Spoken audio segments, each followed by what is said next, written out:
साक्षात् परब्रह्म तस्मै श्री गुरवे नमः।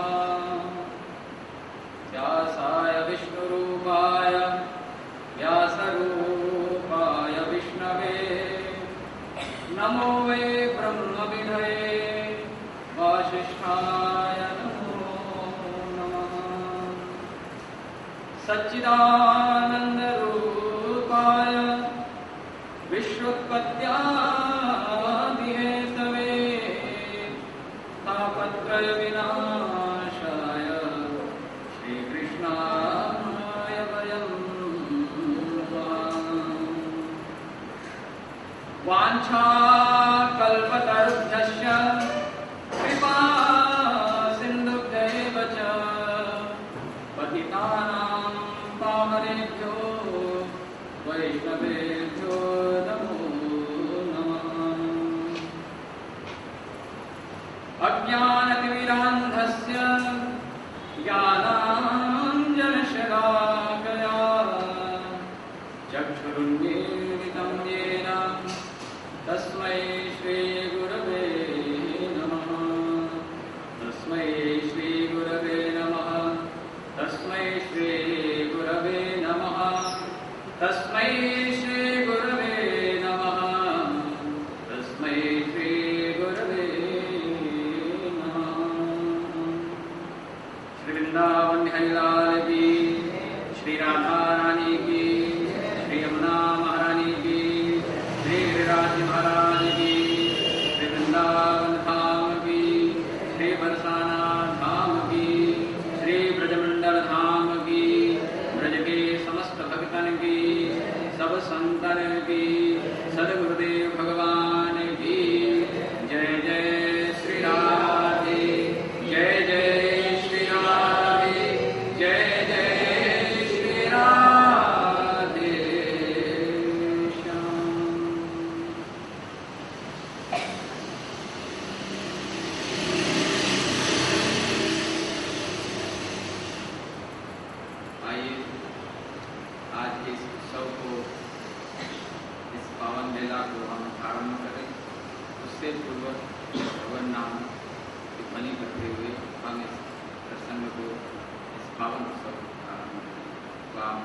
मिनट मेरे साथ भगवान नाम से।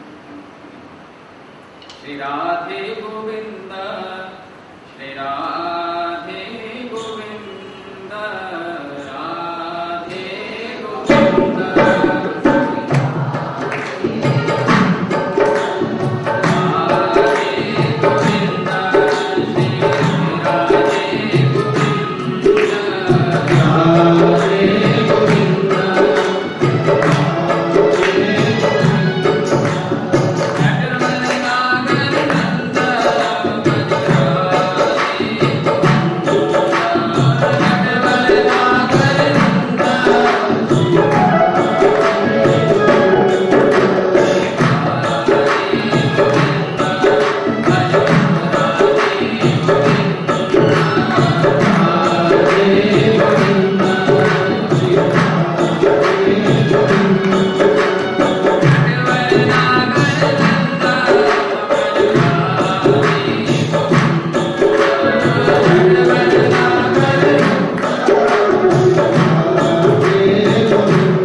हमें वास्तविक चाहना क्या है, हमारी वास्तविक प्राप्ति क्या है, हमारी वास्तविक कामना क्या है, या शायद हमको भी नहीं मालूम, इसका बोध करा दे और उस तत्व की प्राप्ति करा दे। उसमें परम सहयोग एक सद्गुरुदेव का रहता है।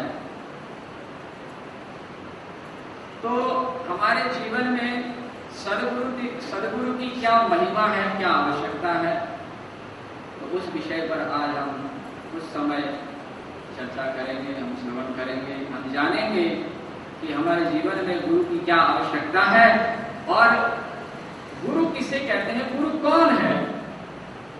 देखिए, गुरु और सद्गुरु में अंतर है। हम कहते हैं गुरु और एक कहते हैं सद्गुरु। हमारे ब्रज भाषा में, ब्रज में गुरु किसी को भी कहते हैं। और गुरु कहाँ है, कहाँ जा रहे हो, कहाँ जा रहे हो आप, ड्राइवर को भी कहते हैं। और गुरु कैसे हैं आप, गुरु जरा जल्दी करिए। यानी कि हम हर किसी को गुरु मानते हैं, हर किसी को गुरु का एक पदवी देते हैं। संसार में हर कोई गुरु है, हर कोई अपने विषय में हर कोई गुरु है। गुरु का अर्थ क्या, गुरु का अर्थ बड़ा। संस्कृत में गुरु के कई अर्थ है। गुरु का अर्थ बड़ा, विशाल। तो जो आपको एक नई दिशा दे वो गुरु हो गया आपके लिए।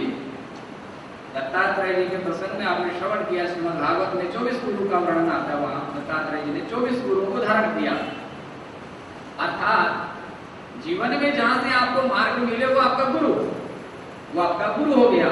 पर सद्गुरु कौन, सत्य मार्ग का अवलंबन कराने वाला, सत्य क्या है इसका बोध कराने वाला और वहां तक पहुंचाने वाला आपका वास्तविक गुरु कौन है, और उसका जब सत्संग हमको प्राप्त होता है तो उससे क्या लाभ होता है, इस विषय पर कुछ समय हम यहाँ पर चर्चा करेंगे। आप हम श्रवण करें ध्यानपूर्वक, हमें पता लगेगा कि जीवन में हमारी जो आधारशिला है, एक गुरु की आधारशिला परम आवश्यक है। और जीवन में गुरु के मिलने पर हमें क्या उपलब्धि होती है, यह हम आज जानेंगे। हम जानते हैं, पर इसको और अच्छी तरह से हम जानेंगे कि सद्गुरु किसे कहते हैं, गुरु की क्यों आवश्यकता है। मानस में गुरु की वंदना की तुलसीदास ने कि वंदौ गुरु पद पदुम परागा सुरुचि सुवास सरस अनुरागा। गुरुदेव की चरणों की वंदन करते हुए तुलसीदास जी महाराज ने अपने मानस की रचना आरंभ की। वहां गुरु की महत्ता को रामचरितमानस में तुलसीदास ने प्रमाणित किया, उसकी पुष्टि की। अन्य शास्त्रों में भी सद्गुरुदेव की महिमा को पुष्ट किया गया है। गुरु कौन है, शास्त्र में कहा आचार्यवान विजानीयान नाव मन्नेत करहचित। कहा कि आचार्य गुरु मेरा ही स्वरूप जाने, गुरु को मेरा ही स्वरूप जाने। अच्छा देखिए, यहाँ आपके मंदिर में भगवान विराजमान है, ये अचल रूप में विराजमान है। यहाँ अचल रूप में विराजमान है। आप अभी चाहे कि प्रभु हम आपको भोग लगा रहे हैं तो आप हमारे हाथ से प्रसाद पाइए, आप हमारे हाथ से प्रसाद पाइए। हम भी आपको खाते हुए देखें तो हम देख नहीं सकते। जो अनधिकारी है, जिसको अधिकार नहीं है, जो वहां तक नहीं पहुंचा है, उसके साथ में यह दृश्य संभव नहीं है कि आप भगवान से कहें प्रभु हम आपको रोटी का भोग लगा रहे हैं, तनिक आपको खाते हुए हम देखें, आप नहीं देख पाएंगे। जो भगवान के उस स्थिति में पहुंचा हो वो भक्त भगवान के उस लीला का दर्शन कर सकेगा। पर प्रत्यक्ष दर्शन क्या हम साधारण लोग कर पाएंगे, नहीं कर पाएंगे। तो कहा हम प्रत्यक्ष दर्शन कैसे करें, तो कहा भगवान के दो स्वरूप हैं। भगवान का एक चल विग्रह है, एक अचल विग्रह है। एक चलता फिरता शरीर है और एक नहीं चलता है, बैठा रहता है, खड़ा रहता है। तो यह है अचल विग्रह है, ये चलेगा नहीं। आप कहेंगे चलिए हमारे साथ, हम आपको घर ले जाना चाहते हैं, आपके चरण पखारेंगे, आपका स्वागत करेंगे, भोग अर्पण करेंगे, आपके साथ दो बातें करेंगे, ये चलने को तैयार नहीं होगा। हर किसी के साथ नहीं, पर एक चल विग्रह है। तद्वे रूपे वासुदेवस्य चलम च चलमेव च चलम सद्गुरु रूपम अचलम प्रतिमादिकम। भगवान के दो स्वरूप हैं, एक चलता फिरता स्वरूप, एक अचल स्वरूप। अचल स्वरूप में हमारे भगवान विराजमान है। चल स्वरूप में सद्गुरु रूप है, कि आपको सहारे की जरूरत है, आप स्पर्श चाहते हैं, आप उसके वचन सुनना चाहते हैं, आप उसको देखना चाहते हैं, आप उसको छूना चाहते हैं, आप उसके साथ बातें करना चाहते हैं, आप उसको खिलाना चाहते हैं। तो हम कहाँ जाकर कैसे खिलाएं, कैसे स्पर्श करें प्रभु, आपके वचन कैसे सुने? कहा वही परमात्मा सदगुरु के रूप में, हमारा साक्षात विग्रह के स्वरूप में हमारे सामने प्रकट होता है। बोले सदगुरुदेव भगवान की। तो सदगुरु प्रत्यक्ष चलता फिरता भगवान। सदगुरु और शिष्य, गुरु शिष्य परंपरा। अब गुरु पूर्णिमा आ रही है 22 तारीख को, तो आप हम सभी सदगुरुदेव के दरबार में जाते हैं और अपने भाव को समर्पण करते हैं, उनकी सेवा में उपस्थित होते हैं। तो सदगुरु और शिष्य का क्या संबंध है? सदगुरु माली है, शिष्य वृक्ष है। सदगुरु माली है, शिष्य एक पौधा है, उस पौधे को अब अंकुरित करना है, उसको फलना है, फुलाना है, एक वृक्ष रूप में परिणत करना है। यह काम एक माली का होता है। जैसे बाग में पुष्प लगे हुए हैं, अब उन पुष्पों की सुरक्षा, बाग खाली है, वहां बीज अंकुरित करके पुष्प उत्पन्न करना है, या कोई पौधा आपको वहां उत्पन्न करना है, आप फल खाना चाहते हैं, वहां कोई वृक्ष लगाना है, एक माली की आवश्यकता होती है। जैसे बाग में, ऐसे इस जीवन में, मानव जीवन में भी हम जो जीव हैं, चराचर जगत के जीव, हम एक अंकुरित होते हुए छोटा सा पौधा है। आप इसको विशाल स्वरूप देना है, इसमें फल लगे, फूल लगे, अपने साथ औरों को भी खुशबू मिले, औरों को भी सुख मिले। यह काम कौन करेगा? एक माली करेगा। सदगुरु एक माली का काम करते हैं। सदगुरु एक माली का काम करेंगे, आपका संरक्षण करेंगे, आपका पालन पोषण। किसके द्वारा? क्या आपने जल डालेंगे, क्या आपने खाद डालेंगे? कैसे सुरक्षा करेंगे? डालेंगे, जल भी डालेंगे, खाद भी डालेंगे। आपको जो समय समय पर ज्ञान का उपदेश, भक्ति रस का अमृत पिलाएंगे।